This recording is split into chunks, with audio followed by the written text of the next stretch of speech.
নমস্কার বন্ধুরা, সকালটা শুরু হয়েছিল সকালের নাস্তা দিয়ে। সকালের নাস্তায় লুচি আর আলুর চচ্চড়ি হলে জমেই যায় বলো বন্ধুরা। এবার সেই পনির বল বানাবো। খেয়ে তারপরে দেখো কি রান্নায় আসছে। এরকম গোল গোল করে এটা মেখে নিলাম। এটা ছিল আমার ঘরের ছানা তৈরি, আর এখানে রয়েছে পনির। এবার এই ছানাটা দিয়ে আমি পনির বল তৈরি করে নিচ্ছি, আর বিস্কুটের গুঁড়া রেখে দিলাম একটু বাইন্ডিং দেওয়ার জন্য। এই আজকে পনির বলগুলি বানিয়ে ভেজে নিতে হবে। এবার এক একটা করে বাইন্ডিং করে ভেজে নেব। তার মধ্যে আলুও ভেজে নিয়েছি। আর কোপ্তা কারিটা তোমাদের সঙ্গে পুরোটা শেয়ার করা যাবে না, কারণ কি বলতো ভিডিওটা অনেক লং হয়ে যাবে। তাই আদা বাটা, জিরা বাটা আর গরম মশলা, কোপ্তা কারি রেডি হয়ে গেল আমার তৈরি। এই দেখো চাল কুমড়ো সিদ্ধ করে নিয়েছি, আর এই যে এখানে রয়েছে বাদাম আর সর্ষে, কাঁচা লঙ্কা, এটাকে পেস্ট করব। এটা দিয়ে ব্যাটার তৈরি করব, পুর তৈরি করব।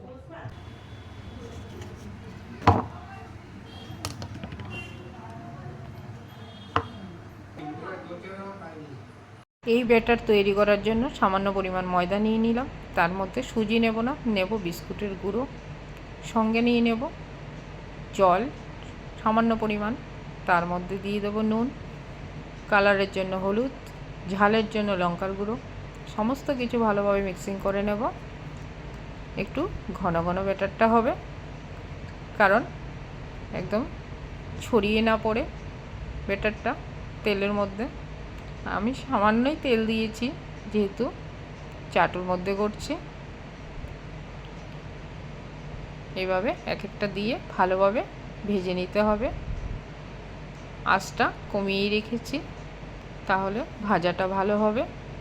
সিদ্ধ যদিও বা করা ছিল, কিন্তু তারপরেও হালকা করেই আঁচটা দিতে হবে, না হলে পুড়ে গেলে ভালো লাগবে না। যে কোনো ভাজা পোড়াই একটু আঁচটা কমিয়ে করলেই বেশ সুন্দর হয়। আর দেখো কতটা টেস্টি এবং মুচমুচে হবে, কারণ বিস্কুটের গুঁড়োটা এর মধ্যে রয়েছে।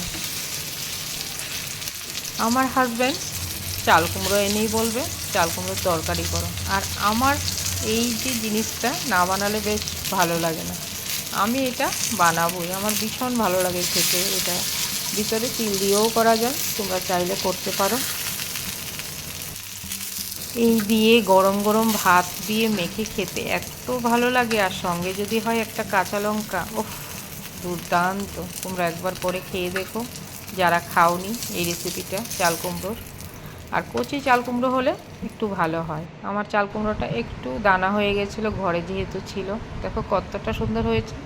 ভালো লাগলে অবশ্যই কমেন্ট করে জানিও। পরবর্তী রেসিপিতে এসে যাচ্ছে। অনেক খেয়েছি, গোবিন্দভোগ চাল দিয়ে কি পেঁপের তরকারি খেয়েছেন? একবার খেয়ে দেখুন।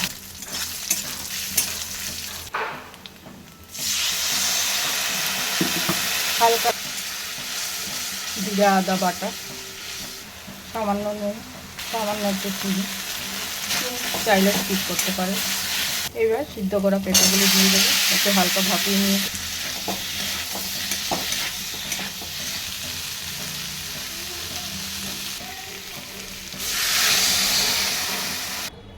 আজ নিরামিষের দিন, তাই পনিরের তরকারি আর গোবিন্দভোগ চাল দিয়ে পেঁপে ঘন্ট। আর এখানে রয়েছে কাঁকরোল ভাজা। রেডি আমার পেঁপের তরকারি। দেখো কমপ্লিট। এইভাবে পেঁপে ঘন্ট বানালে যে না খায় সেও খাবে। ভিডিওটা ভালো লাগলে লাইক শেয়ার কমেন্ট করতে একদম ভুলো না বন্ধুরা।